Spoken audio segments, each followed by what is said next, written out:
Ladies and gentlemen, I'm Thomas Wu, Acting Principal Representative of the Hong Kong Economic and Trade Office, Tokyo. On behalf of the ETO and Invest Hong Kong, I would like to thank you for joining today's webinar on Hong Kong's pathway to carbon neutrality by 2050, goals and opportunities. Today, we have around 600 participants, which have shown the keen interest of our Japanese friends in the opportunities arising from Hong Kong's efforts to achieve carbon neutrality by 2050, the latest green technologies to develop Hong Kong as a smart city, and the business potential arising from Hong Kong's green initiatives to Japanese businesses. We're pleased to have 4 speakers from Hong Kong today to speak for us, namely Mr. K.S. Wong, Secretary for the Environment of the Hong Kong Special Administrative Region Government, Ms. Ivy Lee, Chairperson of Beam Society Limited, Mr. Paul Tsui, Vice Chairman of Green Committee of the Smart City Consortium, and Mr. Makishima Tatsuya, Chairperson of Environment Committee, the Hong Kong Japanese Chamber of Commerce and Industry. We're also pleased to have Ms. Hashiba Kyoko, Head of Investment Promotion Tokyo from Invest Hong Kong, to moderate today's webinar. Last but not least, I would like to thank the supporting organizations of this webinar, including Japan External Trade Organization Hong Kong, Hong Kong Japanese Chamber of Commerce and Industry, Beam Society Limited, Smart City Consortium, and Hong Kong Trade Development Council. Without further ado, I will now pass the floor to Ms. Hashiba. Ms. Hashiba, please. Thomas-san, thank you very much. I am Hashiba of Invest Hong Kong. It is my pleasure to be a moderator of this seminar. Before we start, please allow me to inform you about taking your questions to speakers. Please send your questions via Q&A box on the screen. We will take as many questions as possible in the panel discussion we are going to have in the latter part. Now, I would like to welcome Mr. Wong Kam-sim, Secretary for Environment, to give us a keynote speech on Hong Kong's pathway to carbon neutrality before 2050, goals and opportunities. Secretary Wong, please. Hi, everyone. Thank you, Thomas and his colleague in organizing the event. And also thank you, Ivy, Paul, and Makishima-san to join the webinar. I have a PowerPoint to highlight how Hong Kong is going to achieve carbon neutrality and what are the key challenges and opportunities for all of us to contribute. Let me show you the PowerPoint. Carbon neutrality is our common goal. Japan and Hong Kong have already set the respective carbon neutrality target and timeline. Today, I would like to share with you what are the local challenges in Hong Kong and what are the opportunities for the business sectors to contribute. As mentioned by President Xi last year, China will scale up its intended nationally determined contributions by adopting more rigorous policies and measures. China aims to have carbon emissions peak before 2030 and achieve carbon neutrality before 2060. So there are many opportunities for all of us to contribute to this goal. How about Hong Kong? In last year's policy address by Mrs. Carrie Lam, the Chief Executive, the community in Hong Kong expects to go further in deep decarbonization. Hong Kong's Special Administrative Region will strive to achieve carbon neutrality before 2050. To this end, the government will set out more proactive strategies and measures to reduce carbon emissions. And early this year, in February, we issued Hong Kong's race blueprint is to reduce waste, to promote circular economy, and go for zero landfill. We set medium-term target and also long-term target. Because in Hong Kong, there are three major carbon emission sources: electricity, transport, and waste. So in having decarbonization, we have to reduce waste as well. So there are synergy. Second, in March this year, we launched Hong Kong's first electric vehicles roadmap, set target, timeline, and also other measures. For instance, for private vehicles, we set a deadline, 2035 or earlier. There will not be any more new registration of conventional private cars. And in Hong Kong, the popularization of electric vehicles among the private cars is pretty good. Last year, 1 out of 8. This year, 1 out of 5, the highest ratio among cities in Asia. But there are more challenges and opportunities. For instance, in Hong Kong, we need more input to electrify our commercial vehicles, including buses, public light buses, taxi, lorries, and also even the motorcycles. So we look forward to seeing contributions from other economies to help Hong Kong to transform. And then in June, we launched Hong Kong's Clean Air Plan. It helps Hong Kong to clean up the air and also to decarbonize. There are many synergies. As mentioned in the electric vehicles roadmap, we'd like to promote green transport. But it's not only about cars, but also about ferries and other vessels. Because in Hong Kong, the air pollutants are many from the marine emissions. So we're working on how to have the electric ferries in Hong Kong, in Victoria Harbour.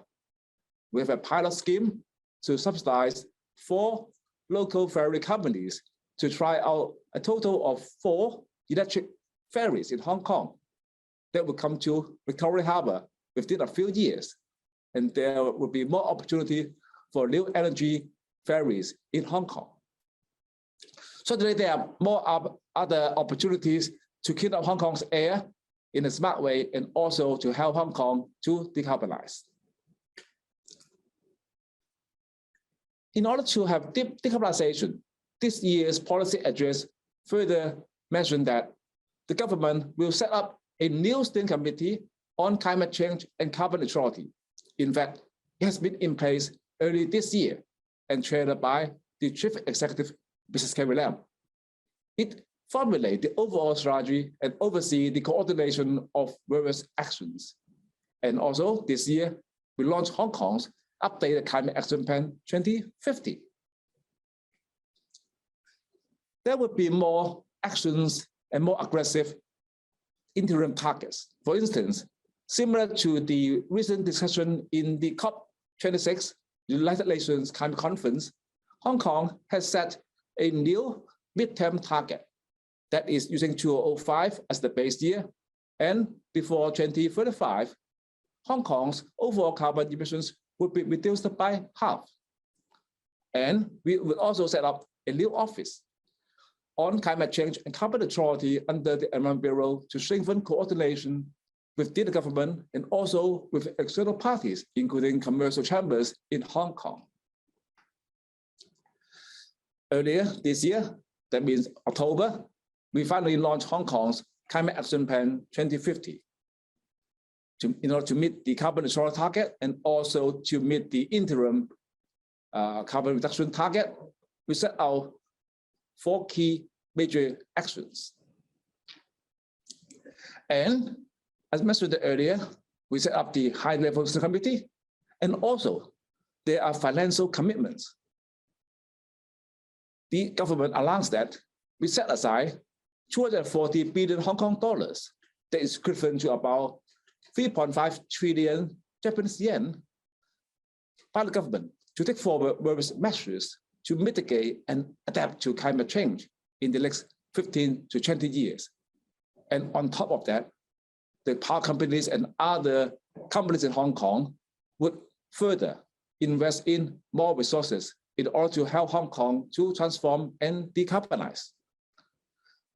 Besides the new office to be set up, as mentioned earlier, we'll also set up a advisory committee and engage the public, including the commercial and industry chambers, to help Hong Kong to transform. And there are many growth opportunities in Hong Kong: green finance, green economy, technology and innovation, capacity building, and carbon neutral communities. I would elaborate further later. As mentioned earlier, there are 4 key areas in order to help Hong Kong to decarbonize. That is net zero electricity generation, energy saving, and green building. Let me elaborate. In Hong Kong, about 66% of total carbon emissions are related to electricity. We set a deadline to phase out the coal for electricity generation, that is by 2035. And would like to increase the zero carbon energy percentage in our fuel mix for electricity generation by 2035, up to 60 to 70%. And within that percentage, there will be more renewable energy. We target to increase it to 7.5 to 10% within a decade or so, and after 25 to further increase it to say 15% or even more. Cooperation with the region, including Japan, would be important. At the same time, we need to save energy and promote green building. We set a new target to reduce the electricity consumption in commercial buildings and also domestic buildings. We will tighten our regulations on buildings and also tighten our regulations on equipment and appliances so that we can promote energy savings at homes and in buildings. We'll also promote smart management.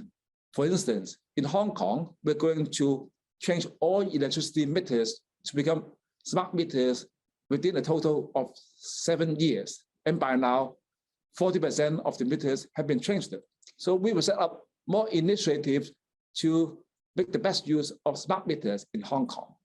At the same time, at the district level, we'll promote district cooling systems to further help buildings to save energy and cool the cities. And then on green transport and waste reduction. In Hong Kong, 18% of the carbon emissions are related to transport. As mentioned earlier, we launched the Clean Air Plan and the EV roadmap earlier this year. We set the deadline to phase out the conventional private cars, and also we will work on the commercial vehicles. And then within 5 years, we target to set another more clearer deadline for the commercial vehicles. Overall, we'd like to see all vehicles to be green before 2050. And besides the battery electric vehicles, we are also highly interested in hydrogen fuel cell electric vehicles. We have set a target is to test our electric buses and hydrogen fuel cell electric buses and hydrogen commercial vehicles within 3 years in Hong Kong. And we need more input from other economies, including Japan. At the same time, we'd like to promote more electric private cars and new energy transport, including ferries, as mentioned earlier. And then finally, about the waste reduction, about 78% of Hong Kong's carbon emissions in 2019 is related to waste. So we'd like to reduce waste and to reduce carbon emissions in related to waste. We issued the waste blueprint for Hong Kong up to 2035.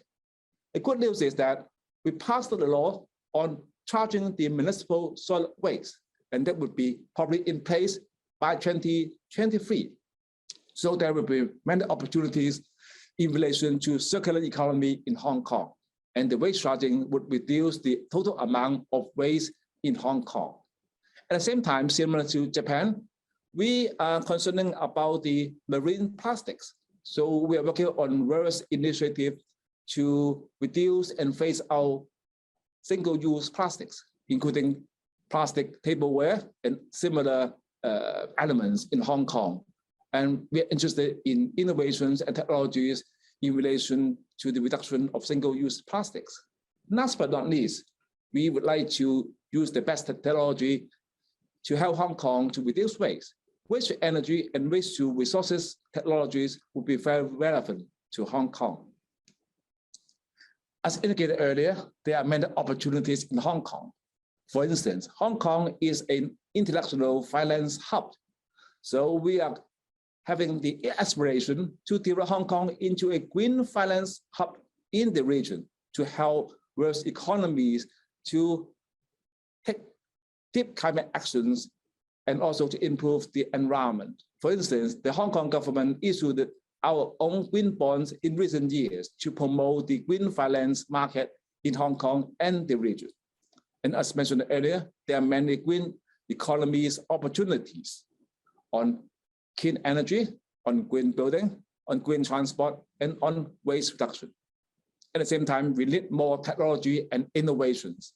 We're funding schemes to support the industry, startups, universities to do more research. At the same time, we welcome different technologies to be available in Hong Kong and Greater Bay Area to serve. At the same time, we need the talent and people to serve. So the local universities are doing more research and also education and training. Last but not least, carbon neutral communities.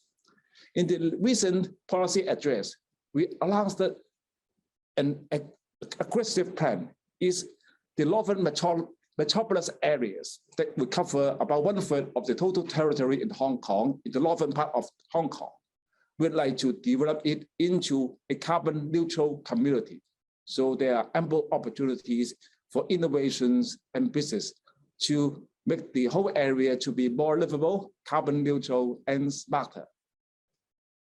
Finally, I welcome you to look into our 4 blueprints issued this year, covering climate action, waste, electric vehicles, and clean air that would overall make Hong Kong carbon neutral, livable, and more sustainable. And I would like to add that, thank you again to the Japanese Chamber of Commerce and Industry in Hong Kong.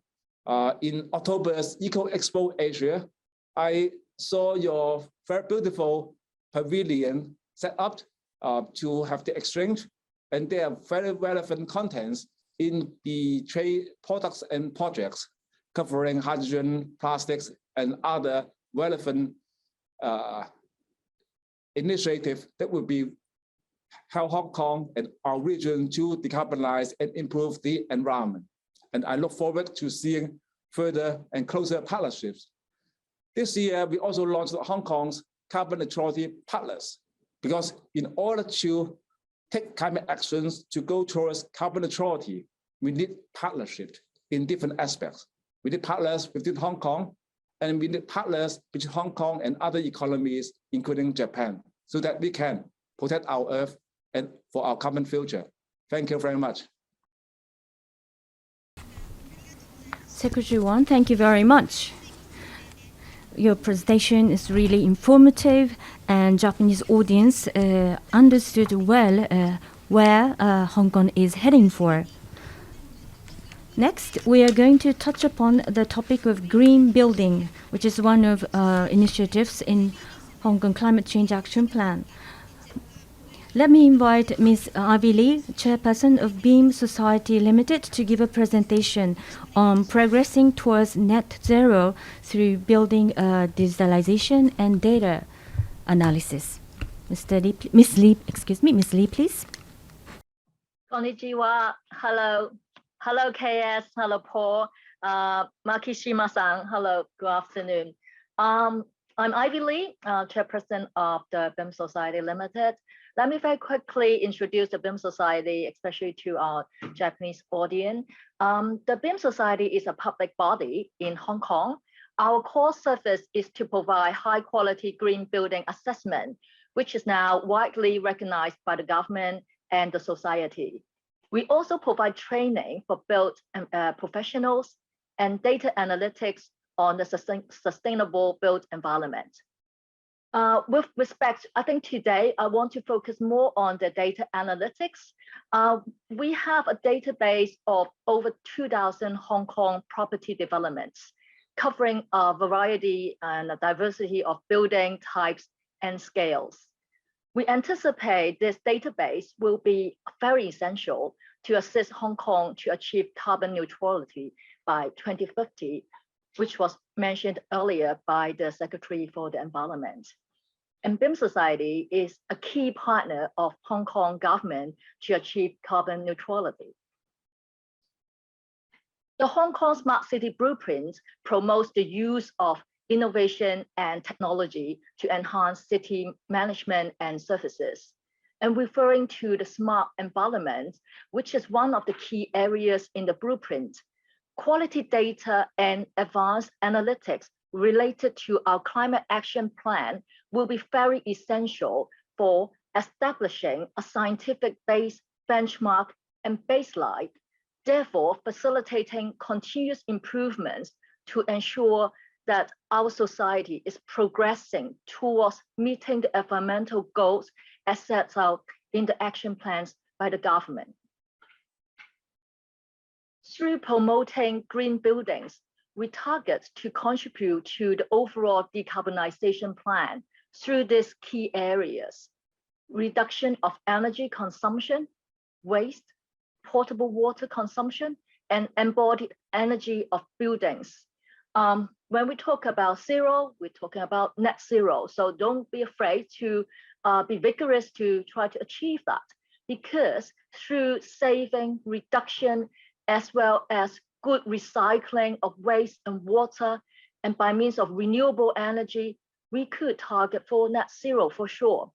But surely continual research on best material and technologies are important to meet that target. In Hong Kong, we have over 43,000 buildings, and most of them are not yet adequately equipped with infrastructure and other measures to progress towards carbon net zero yet. Therefore, we have developed a professional management framework and action plan to monitor the reduction of energy, waste, water consumption, and at the same time, riding on the data from our Hong Kong Construction Industry Council to monitor the embodied energy in buildings. All these measures are prepared to reinforce our buildings to progress towards the target zero. Our BIM Plus assessment system builds upon international standards, whilst emphasizing the criteria that are unique to Hong Kong's subtropical climatic condition and to our predominantly high density built environment. Indeed, which is very similar to some of the Japan cities, for example, Tokyo. We target to provide a one-stop solution to the benchmarking and analysis of the sustainable merits of the green built environment. And the assessment tools cover the entire building life cycle, from neighborhood development to new building and development, to existing building operation and maintenance, and finally to building interiors. At the same time, we have developed our own online platform called the iBeam to assess and analyze the green building data submitted for our assessment. This solution enables data integrity and transparency and allow us to provide an effective and reliable assessment service to the society. This solution also enables us to create a data warehouse. With iBeam and the seamless integration with other digital platforms, our system enables upstream data like building information modeling, BIM, operational energy data, and construction emission data to fit into our system for assessment and analysis. After the completion of the assessment, the system can serve multiple purposes. For example, derive data to other financial related platforms to demonstrate compliance to ESG reporting requirements for green finance. It could also translate into valuable spatial and statistical data for sharing as a knowledge hub. This part of downstream data can also facilitate the government and institutions to actively monitor the carbon reduction progress within the building sector and to enable them to introduce policy measures and incentives effectively.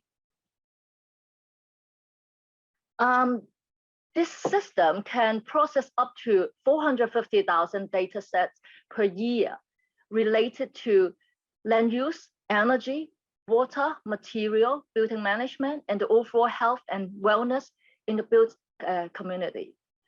The high volume of data processed can enable the society to rapidly review the effectiveness of different decarbonization and climate mitigation action plans.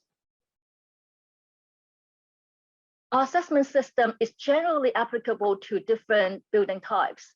However, we understand that different building types may have different operational arrangements, design and construction practices, and occupant behavior. Hence, the benchmarking criteria will be suitably adjusted to reflect the differences in usage and mechanical services provisions among different building types. One good example is the data center, which generally has a higher energy consumptions when compared to residential or office use.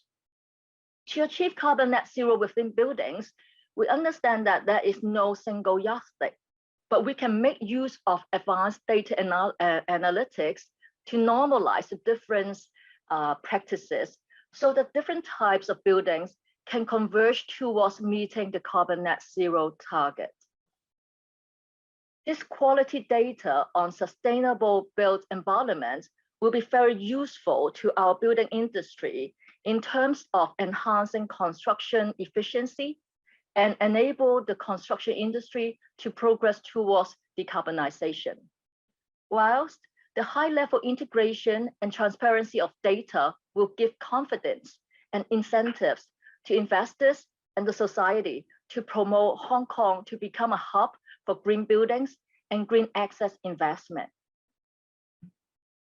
In conclusion, we are ready to support the sustainable development and decarbonization goals of Hong Kong by utilizing our assessment system and our online project management platform to assist the government and the building sectors to create a common data environment for Hong Kong to continuously improve on its policy planning and goal setting, and to enable the data turn into measurable references to attract public support on environmental related incentives.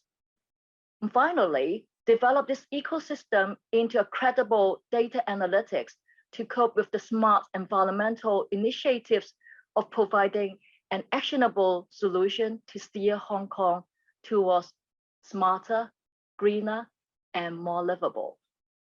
And to conclude, I think Hong Kong City and Japan cities have a lot of similarities and synergy, which give us a very good platform to share knowledge and collaborate. And we look forward to that. Thank you very much.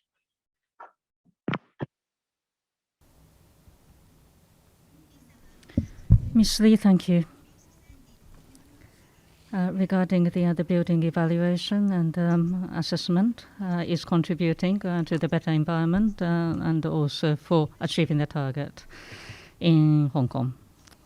Let's move on to the next presentation, which talks about the efforts to reduce waste under the current Hong Kong Climate Action Plan. We will hear from by Mr. Paul Tsui, Vice Chairman of Smart City Consortium Green Committee, entitled Recycling Fund, Smart Recycling, Fleet Routing and Weighing System and Scheme. So, Mr. Paul Tsui, please. Konnichiwa. Hello to KS, Ivy, Makishima-san, and ladies and gentlemen from Japan. I'm very glad to share with you our Smart Recycling, Fleet Routing and Weighing System scheme today. First of all, I would like to give a very brief introduction to our organization, Smart City Consortium. We are a group of professionals from different sectors to provide opinions and suggestions to the government. We also encourage worldwide collaboration to foster innovation and sustainable economic growth. Up to now, we have around 300 corporate members. We have also signed over 40 MOUs with over 10 countries and regions. We have also formed the 24 committees and 4 special interest groups. Certainly, the Green Committee that I'm representing is one of the most important ones. We also act very actively to collaborate and partner with various international and local organizations. One of those is the Knowledge Capital from Osaka, Japan. Now, I would like to share some current challenges which is faced by the recycling industry in Hong Kong. As you know, recycling industry is a very labor-intensive industry, and now we are facing high labor costs. On another front, this is also very difficult to predict which recycling points with full recycling bin and cage. So it's very difficult for the recycler to determine an optimal collection time. So most of them are using fixed routes at regular intervals to collect the recyclables. So it's very difficult to optimize the collection routes for the vehicles. Also, most of the recycler will weigh the recyclables they have collected at their backyard. So they are unable to ensure accurate weighing of recyclable at each residential site.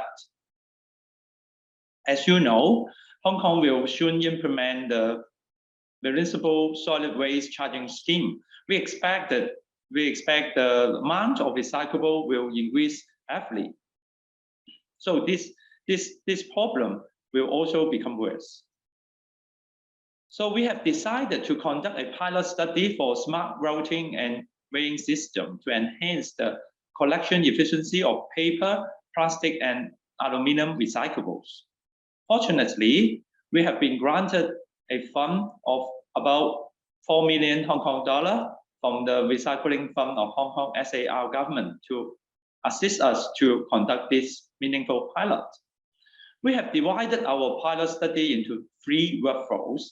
Type A is focusing on the smart routing optimization. Type B, we emphasize on the smart weighing optimization. Type C is the mix of 2. For the type A, we will install fuel level sensor in each recycling bin and cages to provide real-time fueling level data to our backend system to do route optimization using GIS. And we also have a mobile apps to assist the truck driver to collect the recyclables. For type B, we have designed a pallet trucks with built-in RFID reader and electronic scale. Also, we attach RFID tags to each recycling bin and cages, and then so that the pallet truck can identify the ID of the bin or cages while measuring the weight of the recyclable. So the data, including the bin ID and the weight, can be sent wirelessly to our backend system. Now, this video is showing how the system is operating. You can see an interactive map with a lot of pins, each pin with different colors indicating different level of fullness of the bin. Red means 90% full, yellow means 50% full, green means 30% full. And then the recycler can select which vehicle they want to use to collect those recyclables. And then the system can automatically create a route which can cover all the recycling points which are nearly full. Now you can see a graphical representation of the optimized routes which can cover all the recycling points which are nearly 90% full. As a conclusion, we found that the benefits of this system can bring to the recycling industry. First of all, the operational efficiency of the recycler can be increased. Also, their resource utilization can also be optimized. More importantly, the transportation costs and the carbon footprint generated by the or incurred by the collection vehicle can be reduced. At the same time, the recycler can also optimize the number of recycling vehicles and drivers so that their workload can be minimized and the human error can also be avoided. We also have very positive feedbacks from all the 5 recyclers participating in this scheme. For way forward, we will continue to run this system as a cost recovery basis for the recyclers in Hong Kong. Certainly, we are very interested to explore, to replicate and localize this system in Japan if the fellows from Japan is interested. Thank you very much. Thank you, Mr. Tsui.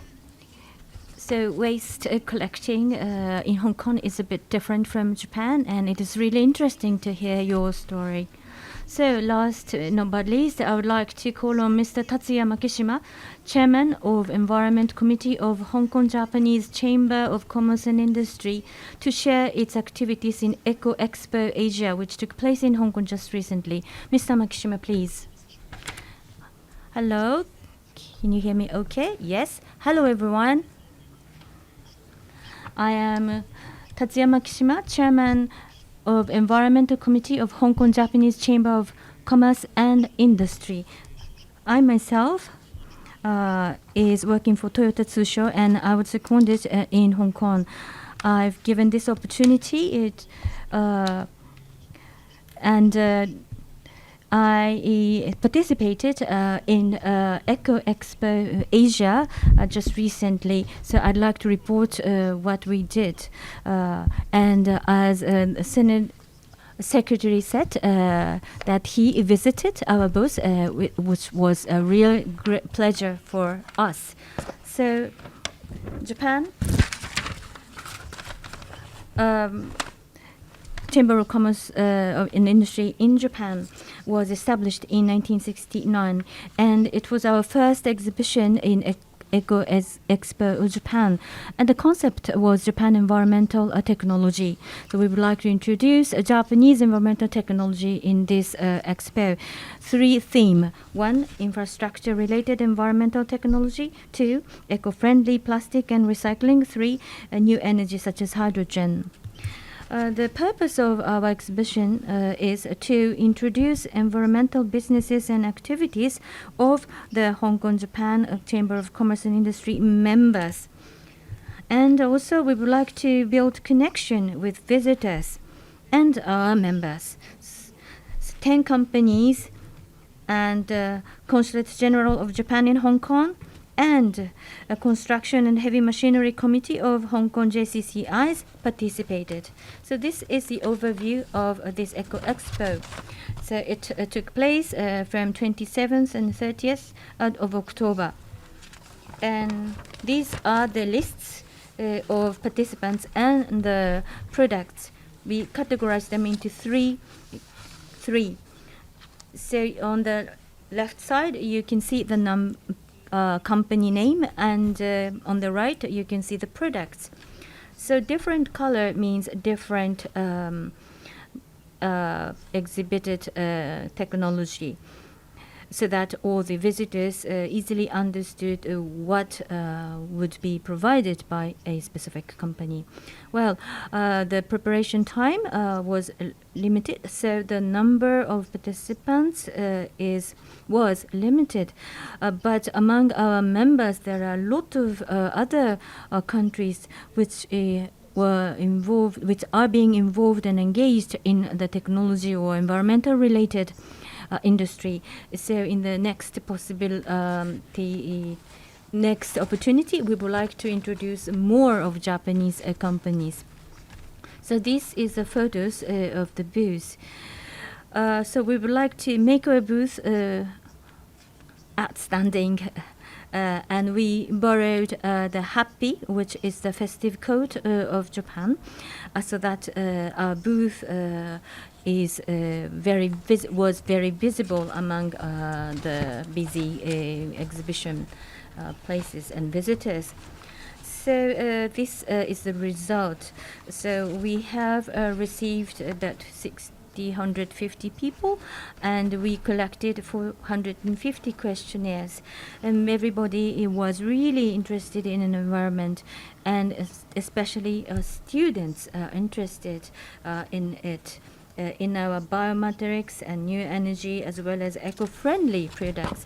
And here are comments from the visitors. They want to introduce make us introduce more products, and some invited us to participate in the students' event at a university. We understand that the Japanese environmental technology attracted a lot of interest, and we exhibited as a Team Japan by showcasing together various products from Japanese companies, and I think that was really meaningful.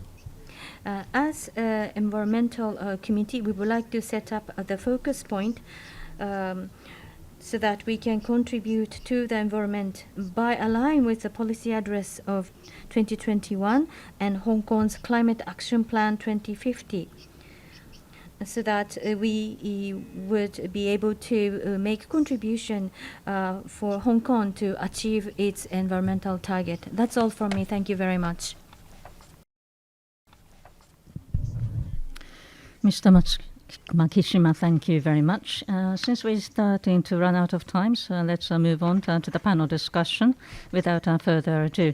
So let me ask the lecturers general questions. First of all, to Secretary Wong, what are the major challenges faced by the HKSAR government in the course of developing its climate action plans and implementing the relevant carbon reduction measures?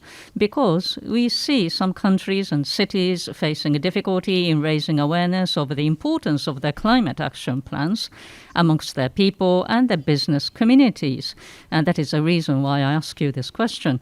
So did Hong Kong face the same? Or were there other kind of issues? And what did the government do to tackle those challenges? Please.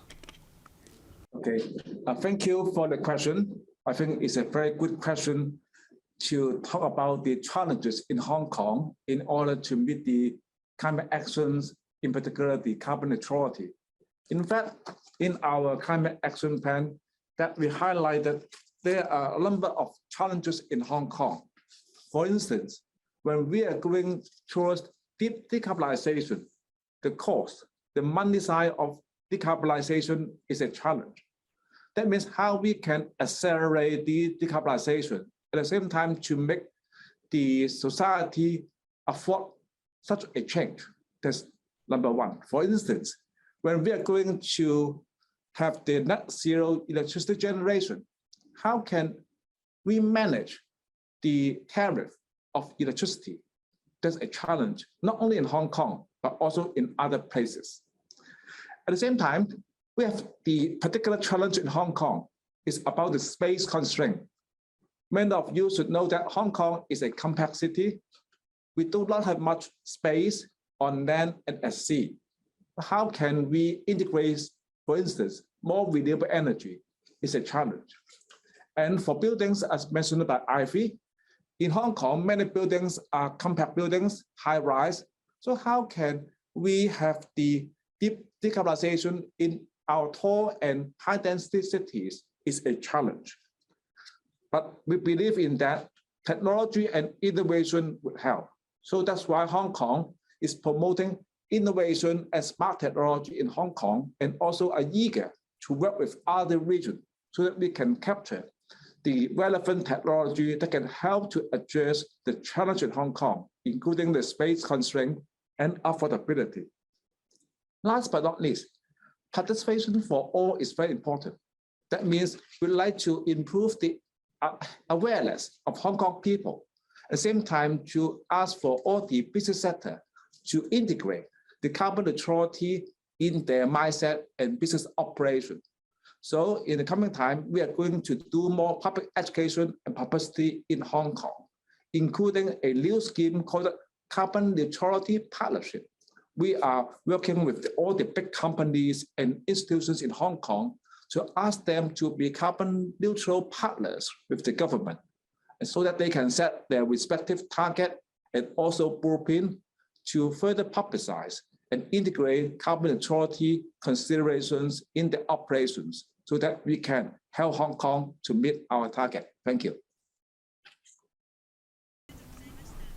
Thank you, Secretary Wan. So, citizens, government, business are working together in Hong Kong to take measures for the environment. Another question to Secretary Wan. So while working together, Japanese companies, how would they be able to collaborate? Which area would they be able to contribute? Could you share your thoughts? Japanese companies and overseas companies, in which project are they welcome, and where can we get information about those projects that those Japanese companies may be able to contribute? Okay, again, a very good question. I think we issued a number of blueprints this year so that they provide certain transparency of information. But certainly there would be more and more projects in the pipeline. So I think the Consul General in Hong Kong from Japan and also the Japanese Chamber of Commerce and Industry could help to connect. And perhaps the Hong Kong ETO Tokyo can also help. And I would like to highlight that there are a few areas that we welcome more collaboration. For instance, on net zero electricity generation. That is number one. I think Japan has the expertise and technology. Second, about energy saving and green building. I think IFE would agree that in Asia, Japan's green building research and development would be relevant to Hong Kong, even though we do have certain difference in climate, but due to density and urbanization and even certain culture, we do have many similarities for exchange. Third is about green transport. I think Japan is a country produce vehicles from private cars to commercial vehicles. So I think that would be relevant to Hong Kong. Hong Kong is using many vehicles from Japan, right? How we can transform them from conventional vehicles to new energy vehicles would be the common interest. And last but not least is about waste. I think Makishima-san mentioned that in the Echo Expo Asia survey, I think people are interested in various green products that can reduce waste and say biodegradable and reduce single-use plastic. So those are common challenges in Japan and Hong Kong. So I think those waste-related products would be of interest in Hong Kong. And to add that, Hong Kong and Japan are similarly surrounded by oceans. So how to reduce the marine plastic is our common challenge.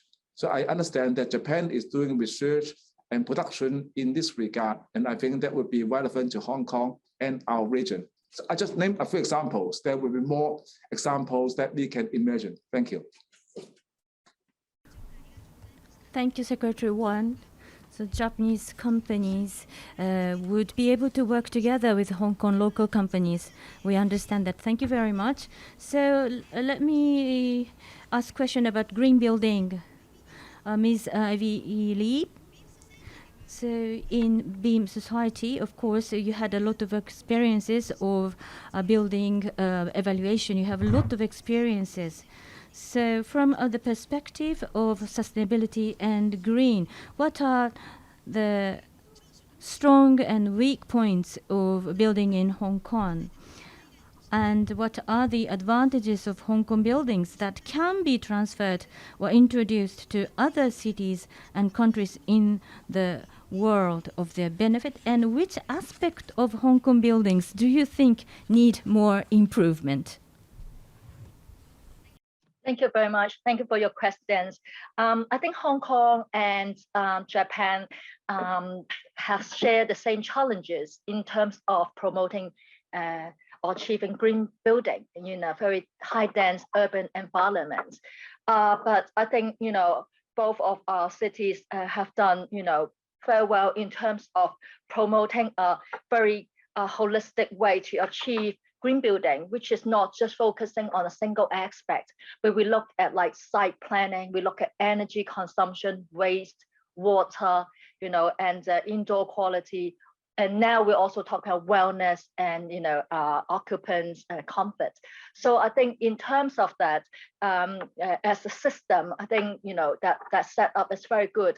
And a lot of the assessment projects indeed could achieve the highest rating, which is a platinum, and a lot others also achieve, at least a gold level. That means in the society generally, we have the commitments to achieve very good performance green buildings. But of course, this is a continuous research of technology and material and construction method that this is a continuous effort to do that. And so one of the key area we are currently focusing on is about DFMA. It's about modular design and what we call modular integrated construction. That helps us to resolve problem of construction time, labor shortage, and environmental pollution during construction, as well as to reduce the wastage as a whole. So I think that for that one, the aspect we are doing quite a lot. I think government support and the industry have collaborated a lot to research and test that aspect. And I could see that could be one of our sharing platform as well. And so recently we have also organized a competition called Advancing Net Zero Competition for our built environment. And in that competition, you could see that there's a lot of ideas about reducing embodied energy in buildings, no matter during construction or the whole life cycle, as well as the new technology, how to reduce energy waste and water, and more importantly, bring in greeneries, increase biodiversity, and somehow change occupants' behavior. So all this require a lot more research to achieve that, and that's really something that we should we should explore more together. Ms. Lee, thank you. So I suppose that when a building is completed, how to make it more green and how to conserve energy. I was thinking about more of what we can do after the building was constructed. But even before that stage, there's much more that we can do to make the buildings more green, even from the starting point of designing and so on. In the entire life cycle of a building, in all aspects, we have to think about what we can do for the environment. Thank you. Your answer made that very clear. And I think that in that sense, Japanese construction firms are engaged in many projects in Hong Kong. I'm sure they can do their contribution. Perhaps the technology used in Japan, not yet being used in Hong Kong, perhaps can be used in Hong Kong in the future.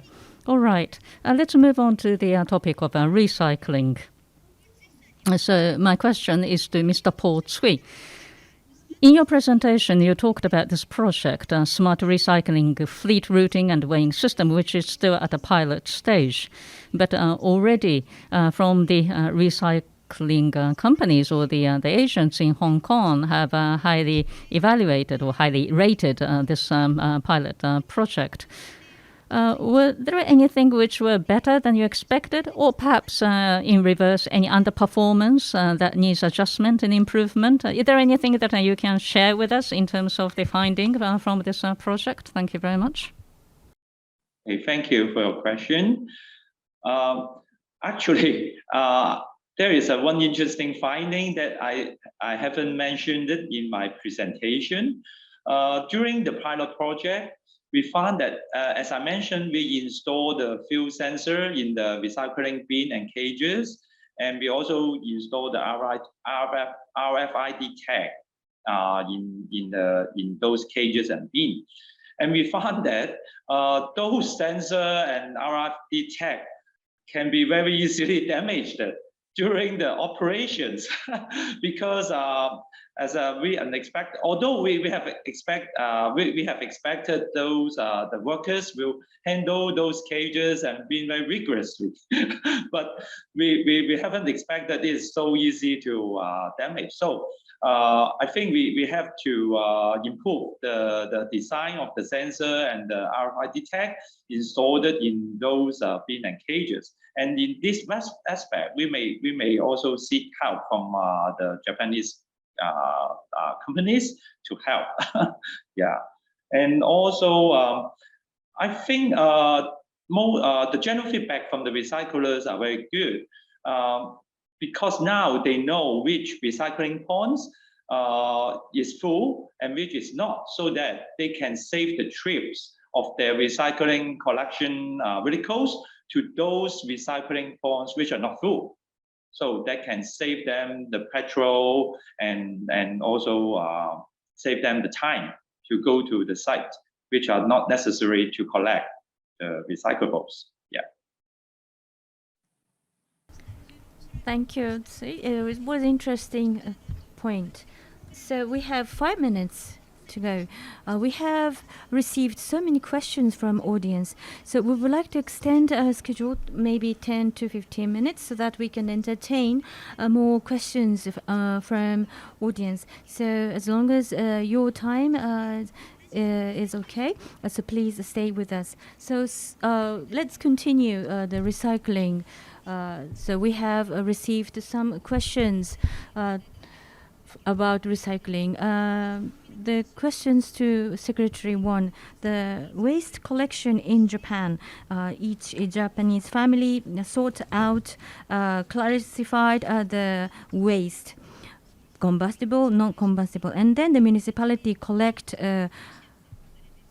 these waste. So Smart City Consortium used a sensor, and when the bin is filled, then the bin will be collected. So what we are doing in Japan and what is now being done in Hong Kong is a bit different. So what is the future blueprint of Hong Kong waste collecting in Japan? Is there any specific idea? Secretary 1? Okay, thank you. As mentioned earlier, we launched Hong Kong's waste plan, waste blueprint for Hong Kong. And one of the major change that we will foresee in Hong Kong is the implementation of the waste charging. Because in Hong Kong, in the past, when people dump their waste, it's free, okay? So it's voluntary for them to separate the recyclables, right? That's not very good. So the recycling level is only about 30% in Hong Kong. And it's also affected by the regional change in the recycling market. So we need the new regulation to improve the system, to promote the people to reduce waste at source and to do more recycling.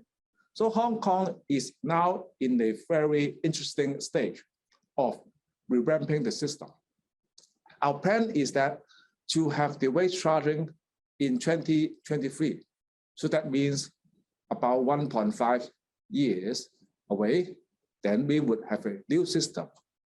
And the system is that the more people they would throw away their garbage, the more they have to pay. At the same time, the Hong Kong government would enhance the recycling support to the community in commercial buildings and also in domestic buildings, so that they would have more incentive to separate these recyclables. And there would be many business opportunity for different recycling industries that would cover paper, plastic, food waste, glass bottle, e-waste, and other, say, yard waste. So that would be a pretty good time for us to develop a very comprehensive user-friendly recycling system in Hong Kong. So it's time for the business sector to contribute to make Hong Kong to reduce waste and do more recycling. Thank you. Thank you, Secretary Wan.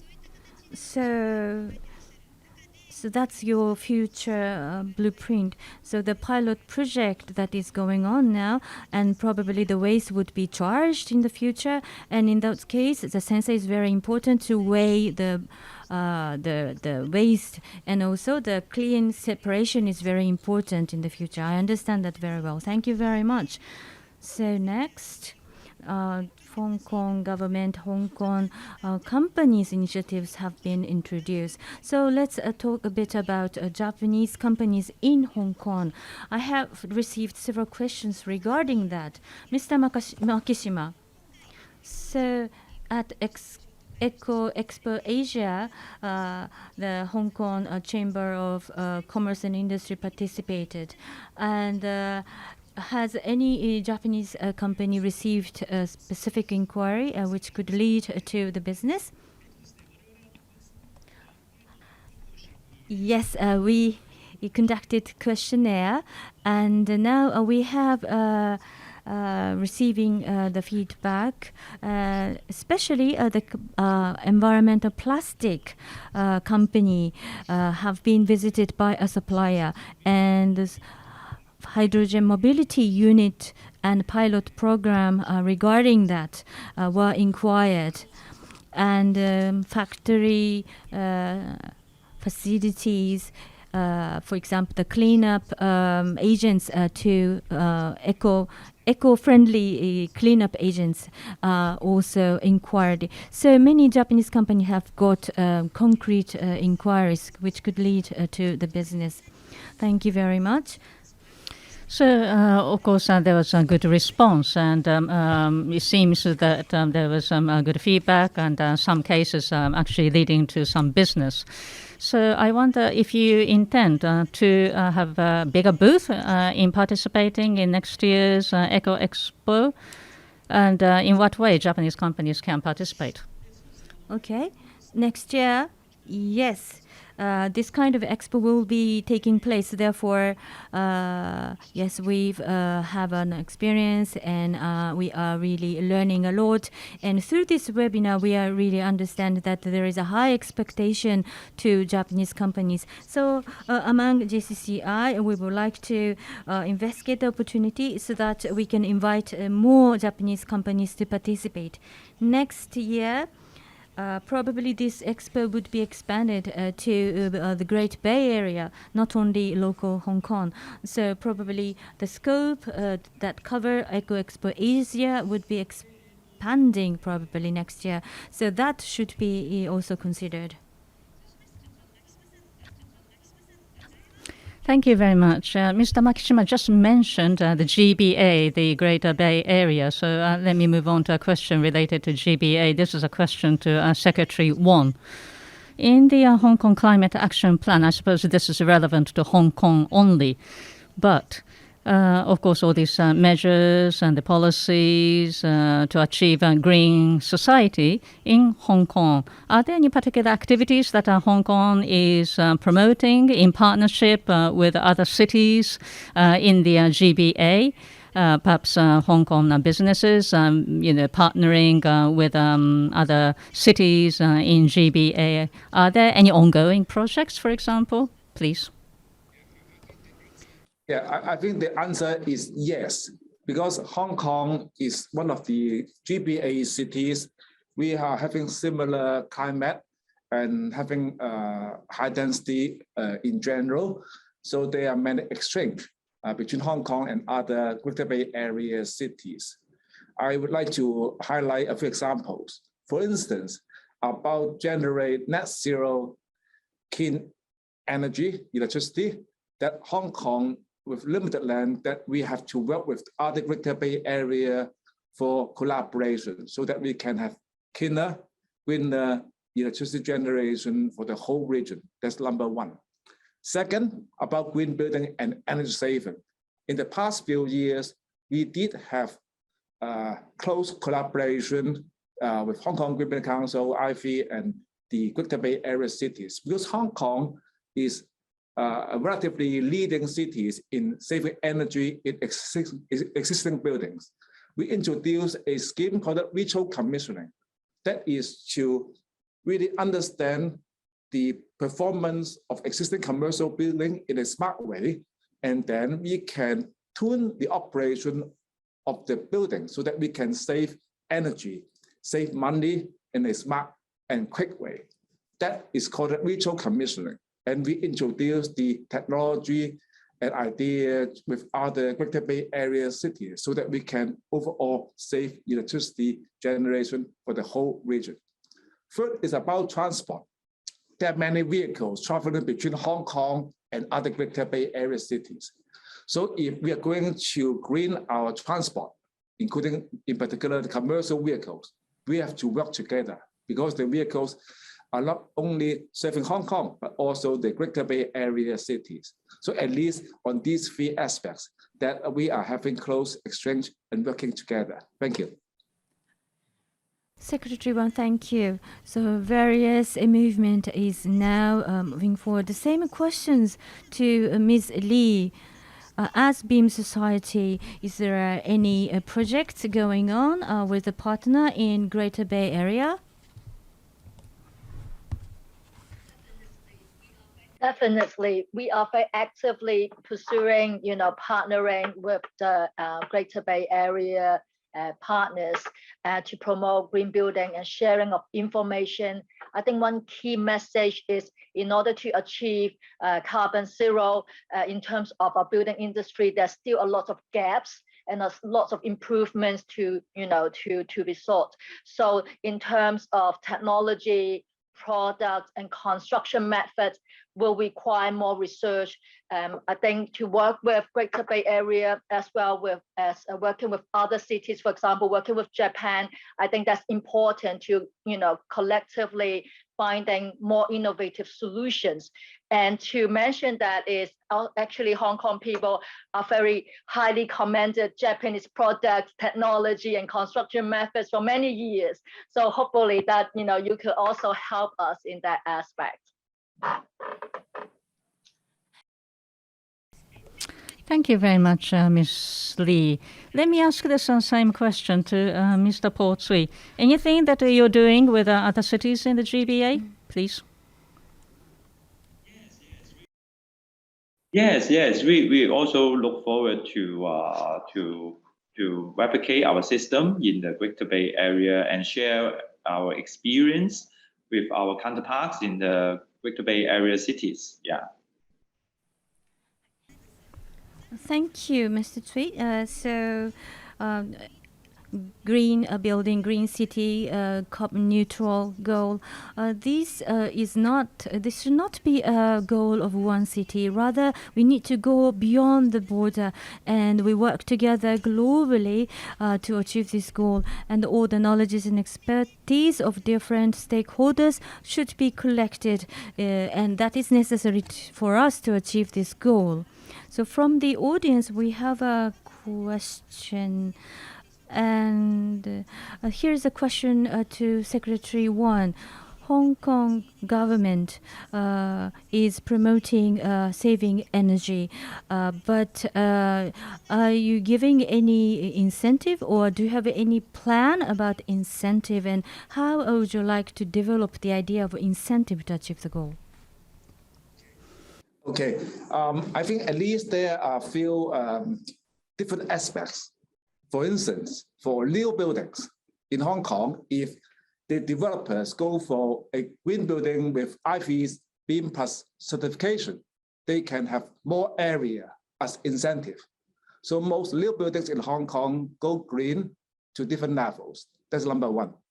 Second, for existing buildings, we do have different means to encourage them to go green.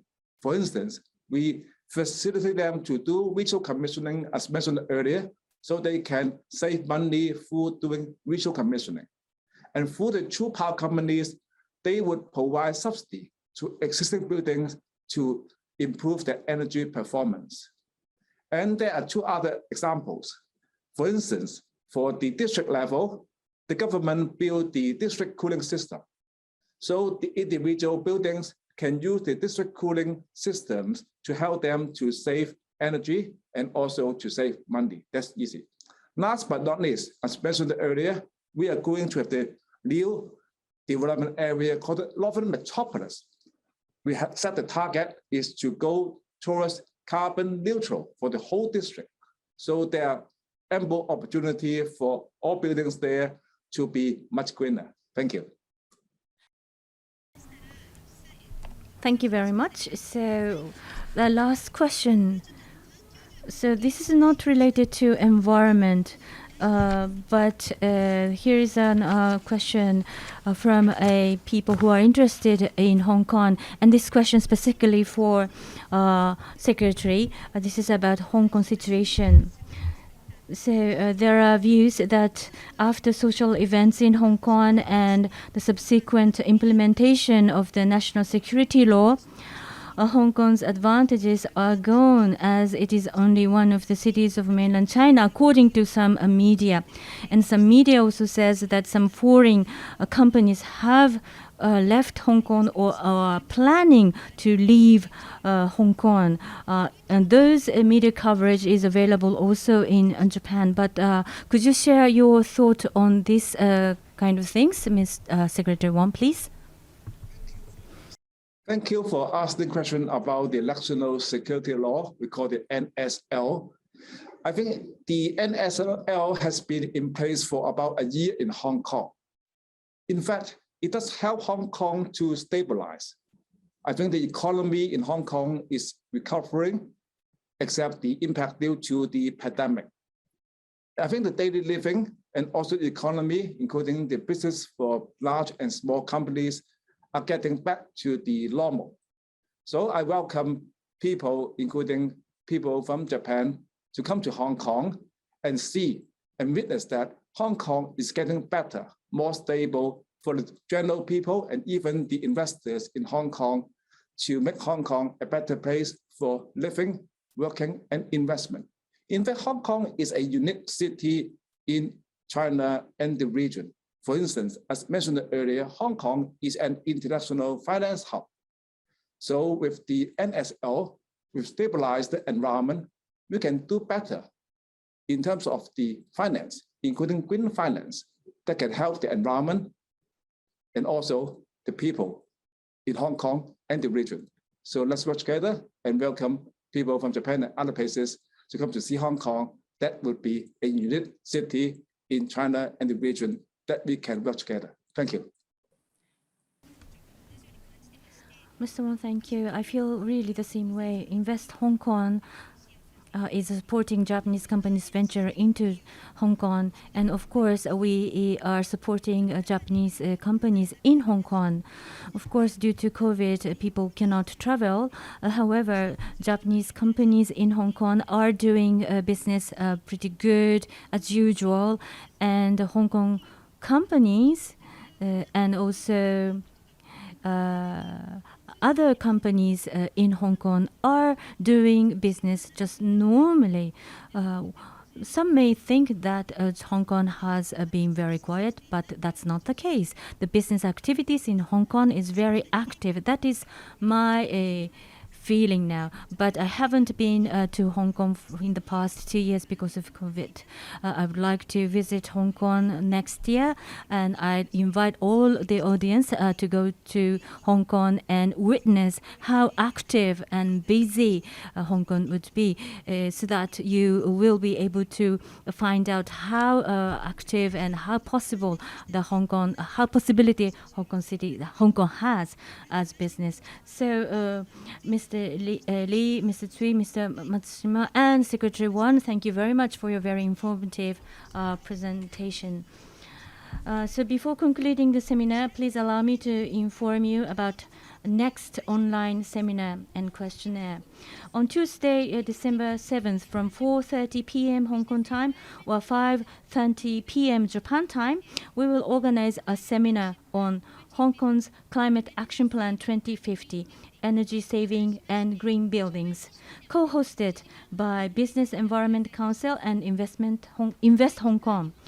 This is a 90 minutes online seminar focusing on energy saving. Unfortunately, Japanese interpretation service will not be available. Next seminar will supplement today's seminar.